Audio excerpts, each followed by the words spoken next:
Fridays with Felicia. This week, we're going to discuss what happened here in the Capitol, the committees that I saw, the bills that I saw, and people that I met. I am excited to be interviewed by my intern, Maya Candidate.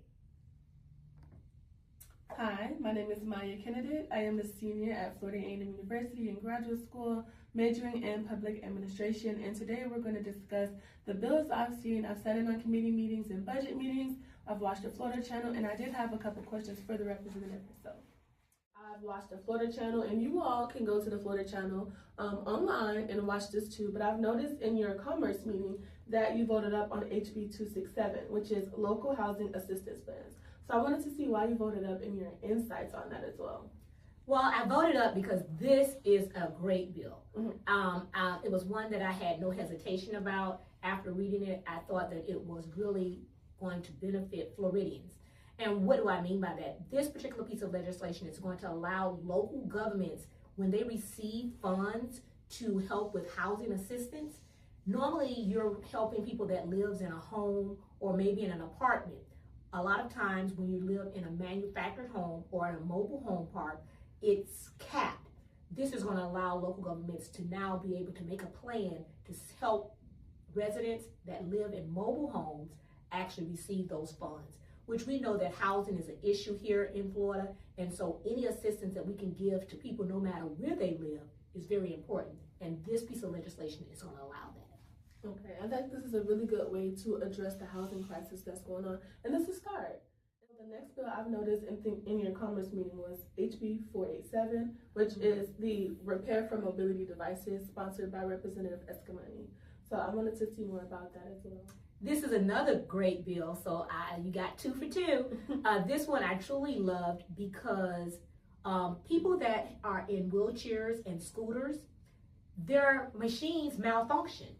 And to date, when they malfunction, there is like waiting lists. There is such a long backup on them being able to get the parts and the tools and stuff that they need to be able to fix their mobility, which we know that if they are not able to fix it, then it actually halts them being able to get around. Well, this particular bill is going to cut through all that red tape, and it's saying that manufacturers should have access, or people that are in these mobility devices should have access to the manufacturer's parts and tools to be able to get their machines, their mobility devices up and running in a faster pace. So this bill, actually, I remember seeing it last year, and I'm not sure where it stopped along the way, but again, we passed it through my committee unanimously, and I believe that this one should make it to the floor and be signed by the governor. Right, so I did have a concern with this specific bill. So would there be any system involved to make sure that the companies truly, in real time, would be able to fix these instead of just fixing it on paper and making sure they get people seen on paper? Would there be any system involved in making sure they actually carry out their duties? Well, if I'm not mistaken, and I'm looking at my notes, once we pass the legislation, I believe it gives ACA, one of our state agencies, the ability to ensure that these things are happening. We wouldn't know if it's happening or not unless the residents or the people that this is affecting let us know. So that's where state representatives' offices come in place. Once we pass law and it's signed into place, if things are not moving smoothly, then I always suggest that people reach out to the agency that's over it. But if they're not getting the response that they need, then that's when they call their representative. That's why it's important for you to know your representative so that you can ensure that there's follow-up and follow through. Okay, thank you for that insight. So, Representative, are these bills going to be signed by the governor now? Not yet. These bills have just went through their first committee. They have a few more committee stops, and then hopefully we'll get them on the floor. If they pass the floor in the House and the Senate, then they'll go to the governor's desk. But I will say that these are 2 good bills that will truly serve Floridians. I've also been watching your budget committees on the Florida channel as well. And so could you just tell me more about that? Well, first of all, I just want to say that I am so happy that you've been following me. You say you've been watching my budget committee, my commerce committee. Well, I'm actually on 5 committees. So you have commerce and budget, but I'm also on security threats and assessment. I'm on human services, which I'm the ranking member there. And then I have state administration and budget technology. So I have 5 committees, and it's pretty cool. Keeps me busy though. And so I noticed after you list your 5 committees, this particular bill came from the Budget Committee. And so it's House Bill 697, Drug Prices and Coverages. So I wanted to know if maybe you had any concerns regarding what was going on with that bill and how it would affect the general public. Yes, so this bill, I did vote yes on it. Mm-hmm. However, I definitely had concerns. I voted yes because I do want to acknowledge that this is a start in us actually looking at the cost of prescription medication, which we definitely need to do. Mm-hmm. However, I'm not quite sure that this bill is going to get us where we need to be to actually help constituents, mm-hmm. help Florida residents. And so I'm going to watch this bill. This was the first committee. And no, this was actually the second committee. So it does have another committee stop. And I'm hoping that we'll see some changes. We did speak to the bill sponsor, and she seems as if she's willing to work with us to get this in a better space. Mm-hmm. So I'm hoping that we'll get there. We know that prescription drugs can be very expensive. Mm-hmm. And so when we do things or put things in legislation to ensure that the manufacturer is getting a discount, we want to ensure that that discount is actually going to the patient and not just stopping at the manufacturer or the buyer. And so that's where my concerns are with this particular piece of legislation. It is helping to lower the cost for the provider, but I don't think that cost is actually reaching the patient. I want to speak more about pharmacy benefit managers and how they play a role in buying out process and how it affects the general public. So if you could speak more about that. Well, our PBMs they're the middlemen. Mm-hmm. And that's one of the things that I would like to see that this bill address a little bit more, and it's not really hitting it. And that's why I said, this bill is a good idea. Mm-hmm. And that's why I voted up for it. However, it's not addressing all of the issues. But that's the good thing about the legislative process.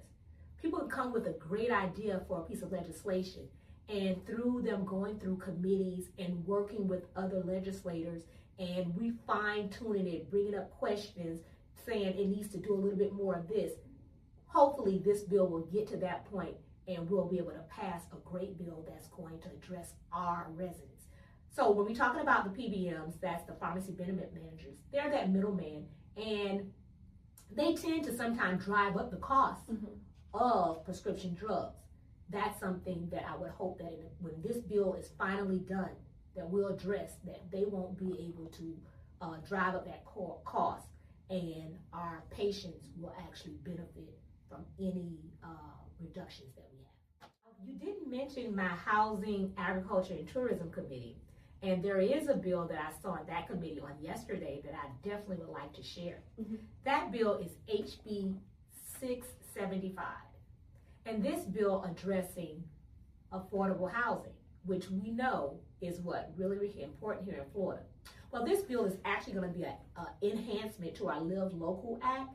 And what it would do is, it does a couple of things, but the things that I'm going to talk about is, one, it's going to increase the time that affordable units will have to stay affordable. So when a developer gets funds to create or build affordable housing, at this time, it has to stay affordable for 30 years. And then after 30 years, it can become what? Market rate. Mm-hmm. This piece of legislation will extend that time to it has to stay affordable for 50 years. And so I think that that's good because we know how our market goes up and down, and we want to ensure that people can live. So that's one thing that it does. And the other thing that this bill does is it decreases the maximum median income for eligibility for affordable housing. Those are two things that is huge that will actually help ensure that people that needs affordable housing are able to qualify. Representative, this sounds like a really good bill. Who was the sponsor for this bill? The sponsor was Lita Fentress Driscoll. And it was really exciting because she not only presented the bill, she was able to sit on that committee as an ex officio member. And so it was a pleasure having her in our committee. That wraps it up for all our bills for this week, but I was interested to see, was the week busy for you? Most definitely. I sometimes have to laugh because my legislative aide schedules me meetings 15 minutes apart. So this week was truly moving very fast. That's outside of my committees. And so this week I had the pleasure of meeting with the architects. It was their advocacy day. I had people from the nurse anesthetist, the FANA. It was their advocacy day. And then we also had our Zetas here from Zeta Phi Beta Incorporated, sorority.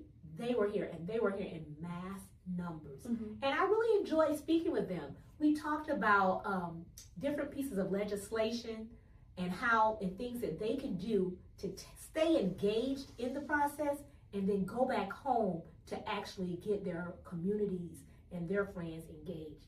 And so I really enjoyed speaking with them, and I gave them some little tidbits, and they seemed like they were really excited about being here. And I just encourage everyone to come up to Tallahassee and advocate. One of the things I always say is, no one can advocate for you like you. So I met with several different organizations and people, but then my day still wasn't over. After we have a complete day of meeting with organizations, doing committee, then there's reception. So this week, I went to the Moffitt reception, Teach for America, the Florida Beer Association, Florida Hospital Association. We had the firefighters here, and they do a lot. We had a reception, then they actually host a baseball game between the legislators. And when I say that our days are full, I start at 8, and usually I end about 8. And so, full day. But what I would like to do is to give you heads up for next week. Next week is going to be another busy week, but it's also going to be an exciting week. We know next week is the first week of February, which begins Black History Month. And our first week, we're going to have our Florida Legislative Black Caucus Week. That week is going to be amazing. I'm proud to be the vice chair of the Florida Legislative Black Caucus. And if you're going to be in Tallahassee, I encourage you to stop by one of our events. We're going to start off on Tuesday with our dedication ceremony to the Slavery Memorial. Then on Wednesday, we have our Kershaw Cherry Luncheon. And then we have our legislative summit that afternoon. And on Thursday, we will have our scholarship gala. And Friday, we end with a legislative brunch. And this is going to be an amazing week, a lot of activities, but most important, it's going to be a lot of education, training, and giving you action steps that you can take back to your community. And so I encourage anyone that's here in Tallahassee or may come up to Tallahassee to at least catch one of those events. And I will say, next week, we will be on the floor passing some legislation. So it's going to be a very busy week. Thank you for joining us for week 3 for the 2026 legislative session with Representative Robinson. And I just want to say, Fridays with Felicia is going to come to you every Friday, so please continue to join us. And as I always say, Florida is mine. It's mine, it's yours, it's ours. We must stay engaged.